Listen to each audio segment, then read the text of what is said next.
എല്ലാവർക്കും എൻ്റെ നമസ്കാരം. ഞാൻ ഇവിടെ വന്നപ്പോൾ സത്യം പറഞ്ഞാൽ എനിക്ക് തോന്നിയൊരു സന്തോഷം എന്താണെന്ന് വെച്ചാൽ, ഞാൻ തിരിഞ്ഞു നോക്കിയപ്പോൾ അവിടെ വനിതകളുണ്ട്, വലത്തോട്ട് നോക്കിയപ്പോൾ അവിടെയും വനിതകളുണ്ട്. പക്ഷെ ഇത്രയും കാലം കോൺഗ്രസ് പാർട്ടിയിൽ ഒരു വനിതേനെ നിങ്ങൾ മുമ്പിൽ കണ്ടിട്ടുണ്ടോ? കെ കരുണാകരന്റെ മകളായതുകൊണ്ട് രണ്ടാം നിരയിൽ ഒരു മൂലയ്ക്ക് കസേര ഇട്ട് തരും.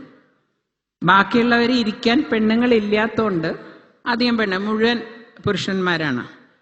സ്ത്രീകളെ അപമാനിക്കുക, വേദനിപ്പിക്കുക, സങ്കടപ്പെടുത്തുക, ഇതെല്ലാം സഹിച്ച് നിന്നൊരാളാണ് ഞാൻ ഒരു പാർട്ടിയും ഇതുവരെ മാറിയിട്ടില്ല. പക്ഷെ ഞാൻ കുറെ എല്ലാ പാർട്ടികളെ പറ്റിയും പഠിക്കുന്ന ഒരാളാണ്. എന്നെ ആകർഷിച്ചത് മോദിജി തന്നെയാണ്. അദ്ദേഹം പറഞ്ഞ ഒരു വാക്ക്,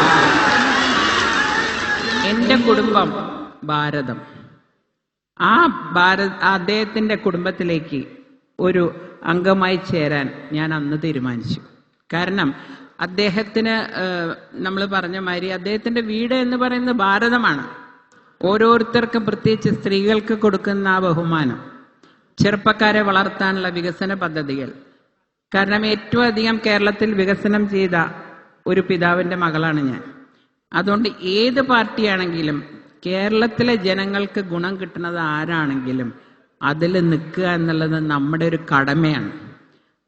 അതുപോലെ തന്നെ എല്ലാവരും എന്നോട് ചോദിച്ചൊരു കാര്യമുണ്ട്, എന്തുകൊണ്ട് BJP? ഞാൻ അവരോടും പറഞ്ഞ ഉത്തരം അതാണ്. കാരണം ഞാൻ BJP എന്ന പാർട്ടിയെ ഞാൻ ബഹുമാനിക്കുന്നു. അതിൽ കൂടുതൽ ഞാൻ മോദിജിയെ സ്നേഹിക്കുന്നു. കാരണം അതിന് നല്ലൊരു നായകൻ വേണം. അത് ഏത് പാർട്ടിക്കായാലും വേണം. ഇന്ന് കോൺഗ്രസ് പാർട്ടിക്കും മാർക്സിസ്റ്റ് പാർട്ടിക്കും ഇല്ലാതായത് നല്ലൊരു നേതൃത്വമാണ്. നമ്മൾ ഡൽഹിയിൽ പോയാൽ പണ്ടത്തെ കാലത്തൊക്കെ എത്രയോ അധികം നല്ല നേതാക്കളെ കാണുകയായിരുന്നു. അവരെല്ലാം പൊഴിഞ്ഞു പോയി. ഇനിയിപ്പോൾ ഈ ഇലക്ഷൻ കൂടി കഴിഞ്ഞാൽ എനിക്ക് തോന്നുന്നു ഏകദേശം AICC ആസ്ഥാനം അടച്ചു പൂട്ടേണ്ടി വരും. കാരണം കോൺഗ്രസ് പാർട്ടി ഉണ്ടാക്കിയ AO ഹ്യൂമും പിന്നെ നമ്മുടെ ഇവിടെ നിന്ന് ഒരു പ്രമുഖനായിട്ടുള്ള നേതാവും അവിടെ പോയിട്ട് ഒരാൾ പാർട്ടി ഉണ്ടാക്കി, ഒരാൾ പാർട്ടി നശിപ്പിച്ചു. അവസാനം ഈ രണ്ടുപേരുടെ ഫോട്ടോ മാത്രം എൻ്റെ മുമ്പിൽ കാണാം. കാരണം ഇവരൊക്കെ എന്ന് പറഞ്ഞ എല്ലാവരെയും പറഞ്ഞു വിടുക പാർട്ടിയിൽ നിന്ന്. ഇപ്പൊ ഞാൻ തന്നെ വരണമെന്ന് ആഗ്രഹിച്ചപ്പോൾ പലരും എന്നെ വിളിച്ചു. ശരിയാണ്, കോൺഗ്രസ് വിളിക്കാത്ത ഒരാളും ഉണ്ട്. അത് ഞാൻ എപ്പോഴെങ്കിലും നിങ്ങളോട് പറയാം. അപ്പൊ പിന്നെ അദ്ദേഹമാണ് ഏറ്റവും കൂടുതൽ എനിക്കെതിരെ കിടന്ന് ചിലക്കുന്ന. അവർക്കൊക്കെ ഞാൻ ഇവിടുന്ന് പോണം. കെ കരുണാകരന്റെ മക്കളെ കോൺഗ്രസിന് വേണ്ട. അത് കെ മുരളീധരന് അടുത്ത് തന്നെ അത് മനസ്സിലായിക്കോളും. അദ്ദേഹം പിന്നെ വൈകി മനസ്സിലാക്കില്ല. എൻ്റെ സഹോദരനാണ്, എനിക്ക് അദ്ദേഹത്തെ പറ്റി ഒന്നും ഞാൻ പറയില്ല, കാരണം സംസ്കാരം അതല്ല. പക്ഷെ അദ്ദേഹം വൈകി ചിന്തിക്കുന്ന ഒരാളാണ്. അതുകൊണ്ട് അദ്ദേഹത്തിന് വേണ്ടിയുള്ള ഒരു പരവതാനി വിരിച്ചിട്ടാണ് ഞാൻ ഇങ്ങോട്ട് പോകുന്നത്. നമുക്കറിയാം, ശ്രീ കെ കരുണാകരൻ പോയതോടുകൂടി ഒരു പ്രമുഖമായ ഒരു സമുദായം കോൺഗ്രസിൽ നിന്നകന്നു. അവരിപ്പോഴും പോയിക്കൊണ്ടിരിക്കുകയാണ്. അതുപോലെ തന്നെ ഈ പത്തനംതിട്ടയൊക്കെ എടുക്കുമ്പോൾ നമുക്ക് നോക്കിക്കോളൂ, ഇവിടുത്തെ പ്രബലമായൊരു വിഭാഗം LDFന്റെ കൂടെ പോയി, അവരും കോൺഗ്രസിൻ്റെ നകന്നു. ഇങ്ങനെ എല്ലാവരും മാറി പോയിക്കൊണ്ടിരിക്കുകയാണ്. അപ്പൊ ഇന്നത്തെ കാലത്തെ ജനങ്ങൾക്ക് പാർട്ടിയൊന്നും അല്ല വേണ്ടത്. അവര് വികസനം, എന്താണ് കേരളത്തിന് കിട്ടാൻ പോണേ, അല്ലെങ്കിൽ കേരളത്തിന്റെ ഞങ്ങളുടെ അടുത്ത തലമുറ, ഇന്ന് ഏത് തലമുറയാണ് ഇവിടെ പഠിക്കാൻ നിൽക്കുന്നത്? കഴിയുമ്പോഴേക്കും കാനഡയും ഇംഗ്ലണ്ടൊക്കെ പോവും. എന്തുകൊണ്ട്? ഇവിടെയുള്ള സൗകര്യമില്ല. അത് ഞാൻ പ്രതീക്ഷിക്കുന്നത് മോദിജിയുടെ കയ്യിൽ നിന്ന് മാത്രമാണ്. കാരണം നമ്മൾ നമ്മുടെ മക്കളെ കണ്ടുകൊണ്ടാണ് ജീവിക്കാൻ ആഗ്രഹിക്കുന്നത്. അവരൊക്കെ ഇന്ന് ഇന്ത്യ വിട്ട് പോവുകയാണ്. എന്താ പറയേണ്ടത്, അച്ഛനും അമ്മയും ഒറ്റയ്ക്കാവുന്ന ഗ്രാമങ്ങളുണ്ടെന്ന് ഇവിടെ. അതൊന്നുമില്ലാതെ എല്ലാവരും സന്തോഷത്തോടുകൂടി പഴയ കാലത്ത് ജീവിക്കുന്ന ഒരു കാലം ഞാൻ സ്വപ്നം കാണുന്നുണ്ട്. പിന്നെ കോൺഗ്രസ് നശിച്ച് താഴത്തെത്തി എന്ന് എനിക്ക് ഈ അടുത്ത കാലത്താണ് കൂടുതൽ തോന്നിയത്. കാരണം പണ്ടൊക്കെ ഈ UDF എന്ന് പറഞ്ഞ പ്രസ്ഥാനം ഉണ്ടായത് തൃശ്ശൂർ എൻ്റെ വീട്ടിലാണ്. എൻ്റെ വീട്ടിലൊരു ഓഫീസ് റൂം ഉണ്ട്. അതൊന്നും ഇപ്പം ആരും പറയില്ല, പറഞ്ഞാൽ അവർക്ക് നാണക്കേടാണ്. കാരണം ഇപ്പം വന്നവരാണ് UDF ഉണ്ടാക്കിയതെന്നാണ് അവർ ഭാവം കണ്ടാൽ തോന്നുക. ആ റൂമിൽ നിന്നുണ്ടായ UDF അന്ന് കോൺഗ്രസ് പറയുന്നതിനപ്പം UDFൽ ഒന്നും നടക്കില്ല. പക്ഷെ ഇന്ന് പ്രമുഖമായൊരു സമുദായം അവരെ എന്താ പറയണ്ടത്, അവർ പറയണത് നമ്മൾ കേൾക്കേണ്ട ഗതികേടിലേക്ക് എത്തി. ഒരു വാക്ക് തിരിച്ചു പറയാനുള്ള ധൈര്യം ഇന്ന് കോൺഗ്രസിനുണ്ടോ?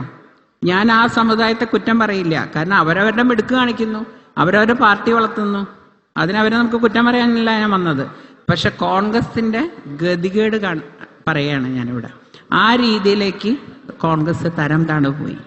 പിന്നെ നിങ്ങൾ വിചാരിക്കണ്ട, ഞാൻ വന്നപ്പോൾ ഇന്നലെ പത്മിനി തോമസ് ഒക്കെ തുടക്കമായിട്ടുള്ളൂ. ഞാൻ പറഞ്ഞു എനിക്ക് എല്ലാ ബൂത്തിലും ഒരാളെങ്കിലുള്ള ഒരാളാണ് ഞാൻ. അത് എൻ്റെ എല്ലാ കഴിവുകളും ഞാൻ ഈ പാർട്ടിക്ക് വേണ്ടി ഉപയോഗിക്കും. ഞാൻ ഒരു തിരിച്ചു പോകാൻ വന്നതല്ല. ഞാൻ വളരെ ആലോചിച്ച് തീരുമാനമെടുക്കുന്ന ഒരാളാണ്. അറിയാമല്ലോ, ഇത്രയും ചവിട്ടും കുത്തും അപമാനവും എല്ലാം സഹിച്ച ആ പാർട്ടിയിൽ ഞാൻ നിന്നിരുന്നു. പല രാത്രികളിലും ഞാൻ വന്ന് കരയാറുണ്ട്. കാരണം അത്രയധികം പുച്ഛമാണ് സ്ത്രീകളോട്. അത് എത്ര വലിയ ആളുടെ മക്കളായാലും കുഴപ്പമില്ല, അത് പെണ്ണായോ തീർന്നു. അതുകൊണ്ടാണ് എനിക്ക് ഇവിടെ വന്നപ്പോൾ സത്യം പറഞ്ഞാൽ എനിക്ക് അഭിമാനം കൊണ്ടാണോ സന്തോഷം കൊണ്ടാണോ എൻ്റെ കണ്ണ് നിറഞ്ഞു. കാരണം ഇങ്ങനൊരു രംഗം എൻ്റെ ജീവിതത്തിൽ ആദ്യമായിട്ട് കാണാം.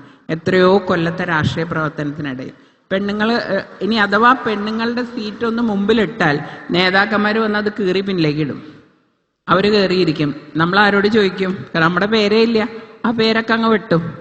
അപ്പം ആ രീതിയിൽ സ്ത്രീകൾക്കും ചെറുപ്പക്കാർക്കും ഇന്ന് 50 വയസ്സിന് താഴെ എത്ര പേരുണ്ട് കോൺഗ്രസ് പാർട്ടിയിൽ?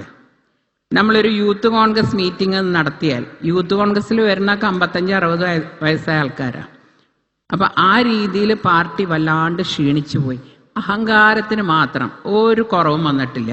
എല്ലാവർക്കും ആവശ്യത്തിനുള്ള അഹങ്കാരവും എല്ലാം ഉണ്ട്. അതായത് ഒരാൾ പാർട്ടി നന്നാക്കാനാണ് ഇന്ന് BJP ഒക്കെ ശ്രമിക്കുന്നത്.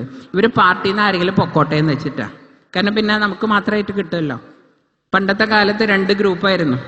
അത് ഒരു ആരോഗ്യകരമായ മത്സരം അന്നുണ്ടായിരുന്നു. പക്ഷെ ഇപ്പം അങ്ങനെയല്ല, ഓരോ വ്യക്തിക്കും ഗ്രൂപ്പാണ്. രാവിലെ എണീക്കുമ്പോൾ ഞാൻ വിചാരിക്കും, ഈശ്വര എന്ന് ആരെയും കാണുമോ, കണ്ട് ചിരിച്ചാൽ മറ്റാൾ എന്നോട് പിണങ്ങി.